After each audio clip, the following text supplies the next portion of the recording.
बहुत समय पहले की बात है।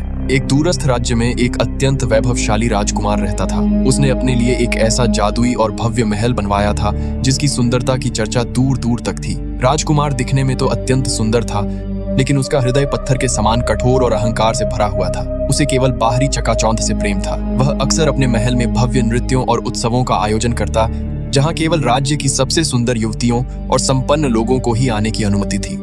एक रात जब महल के भीतर संगीत और उत्सव का माहौल था, बाहर प्रकृति ने अपना रौद्र रूप धारण कर लिया। भीषण तूफान और कड़कती बिजली के बीच एक बूढ़ी और जर्जर अवस्था वाली महिला महल के द्वार पर पहुंची। उसके कपड़े फटे हुए थे और वह ठंड से कांप रही थी। उसने राजकुमार के सामने हाथ जोड़कर शरण मांगी और सम्मान के तौर पर उसे एक लाल गुलाब भेंट किया। राजकुमार ने जब उस कुरूप और निर्धन वृद्धा को देखा तो उसे घृणा महसूस हुई। उसने पूरी सभा के सामने उस वृद्धा का उपहास उड़ाया।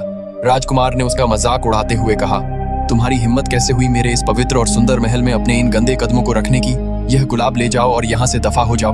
यह कहते हुए उसने वह गुलाब फेंक दिया और वृद्धा को अपमानित कर बाहर निकालने का आदेश दिया।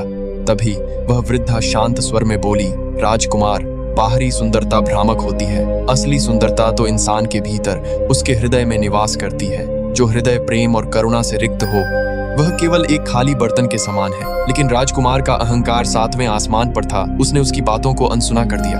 अचानक उस बूढ़ी औरत के शरीर से एक दिव्य प्रकाश निकलने लगा।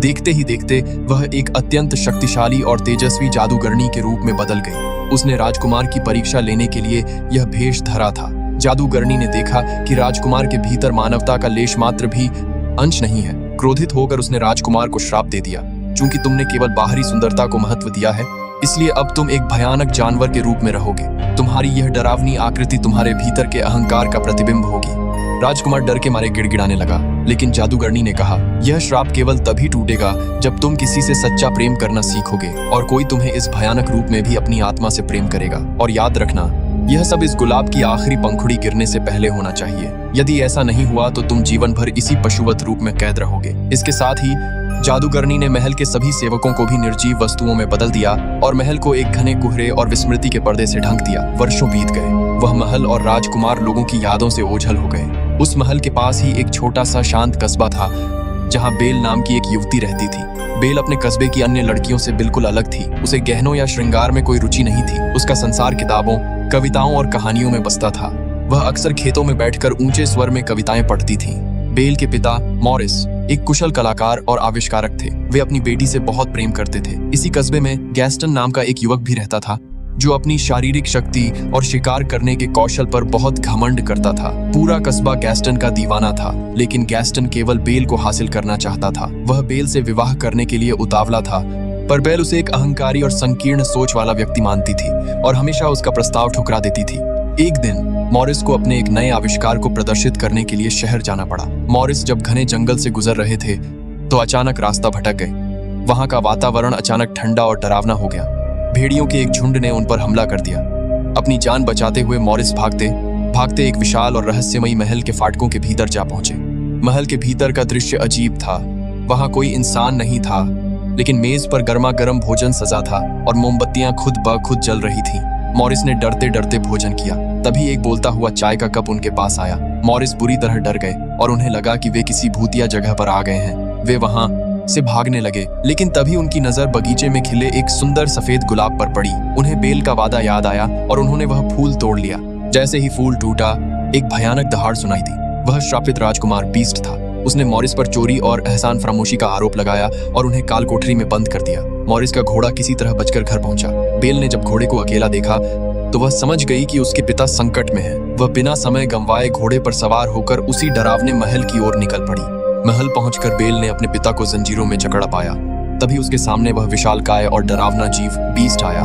बेल पहले तो डर गई, लेकिन अपने पिता की जान बचाने के लिए उसने साहस जुटाया। उसने बीस्ट से विनती की कि वह उसके पिता को छोड़ दे और बदले में उसे आजीवन अपना बंदी बना ले। बीस्ट, जो वर्षों से अकेला था, इस प्रस्ताव पर सहमत हो गया। मॉरिस को जबरन महल से बाहर कर दिया गया और बेल उस अंधेरे महल की कैदी बन गई। शुरुआत में बेल और बीस्ट के बीच बहुत तनाव था। बीस्ट का स्वभाव चिड़चिड़ा और हिंसक था, जबकि बेल स्वतंत्र विचारों वाली थी। हालांकि महल की जो वस्तुएं जैसे मोमबत्ती स्टैंड, घड़ी, चायदानी जीवित हो गई थी, वे बेल का बहुत ख्याल रखती थी। उन्हें विश्वास था कि बेल ही वह लड़की है जो उनका श्राप काट सकती है। एक दिन बेल ने बीस्ट को भेड़ियों के हमले से बचाया जब वह जंगल में भागने की कोशिश कर रही थी। बीस्ट खुद घायल हो गया लेकिन उसने बेल की रक्षा की। इस घटना ने बेल का नजरिया बदल दिया। उसने बीस्ट के घावों को धोया और उसकी देखभाल की। धीरे धीरे दोनों के बीच बातें शुरू हुई। बीस्ट ने बेल को अपनी विशाल लाइब्रेरी दिखाई। दोनों घंटों तक साहित्य और दर्शन पर चर्चा करते।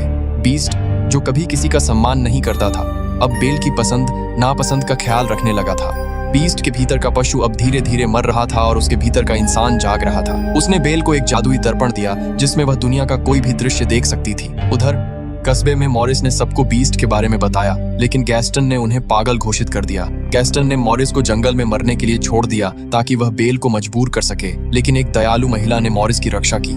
महल में एक शाम बीस्ट और बेल ने मिलकर नृत्य किया।